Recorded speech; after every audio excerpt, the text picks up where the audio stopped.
LDF ജില്ലാ നേതൃത്വം പ്രതികരിച്ചു. Kerala vision news, Kottayam. തെരഞ്ഞെടുപ്പ് ചട്ടലംഘന വിവാദത്തിൽ കളക്ടറുടെ നോട്ടീസിന് മറുപടി നൽകി മന്ത്രി PA മുഹമ്മദ് റിയാസ്. പുതിയ പദ്ധതി പ്രഖ്യാപനമല്ല താൻ നടത്തിയതെന്ന് മന്ത്രി വിശദീകരിക്കുന്നു. തെരഞ്ഞെടുപ്പ് കമ്മീഷന് വീഡിയോകൾ പരിശോധിക്കാമെന്നും മന്ത്രി അറിയിച്ചു.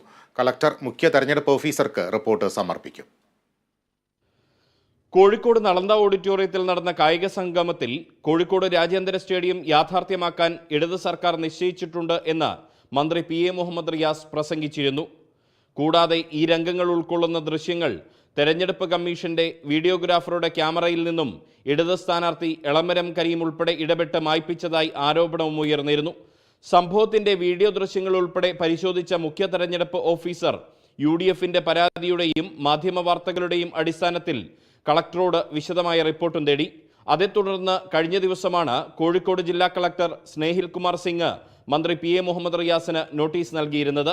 ഈ നോട്ടീസിനാണ് മന്ത്രി ഇപ്പോൾ മറുപടി നൽകിയത്. സ്പോർട്സ് മന്ത്രി നേരത്തെ പദ്ധതിയെക്കുറിച്ച് പറഞ്ഞതാണെന്നും അക്കാര്യം പറയുക മാത്രമാണ് താൻ ചെയ്തതെന്നും മന്ത്രി PA മുഹമ്മദ് റിയാസ് മറുപടിയിൽ വ്യക്തമാക്കുന്നുണ്ട്.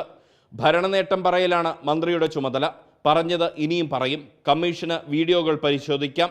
വികസന നേട്ടം പറയുന്നതിൽ രാഷ്ട്രീയം കലർത്തുന്നത് ഖേദകരമാണെന്നും മന്ത്രിയുടെ മറുപടിയിൽ വ്യക്തമാക്കുന്നുണ്ട്. അതേസമയം മന്ത്രിയുടെ പ്രസംഗം UDF രാഷ്ട്രീയ ആയുധമാക്കിയിട്ടുണ്ട്. മന്ത്രിയുടെ മറുപടി കൂടി ഉൾക്കൊള്ളിച്ചുകൊണ്ടുള്ള വിശദമായ റിപ്പോർട്ട് ജില്ലാ വരണാധികാരി കൂടിയായ കളക്ടർ സംസ്ഥാന മുഖ്യ തെരഞ്ഞെടുപ്പ് ഓഫീസർക്ക് സമർപ്പിക്കും. Kerala vision news, Kozhikode.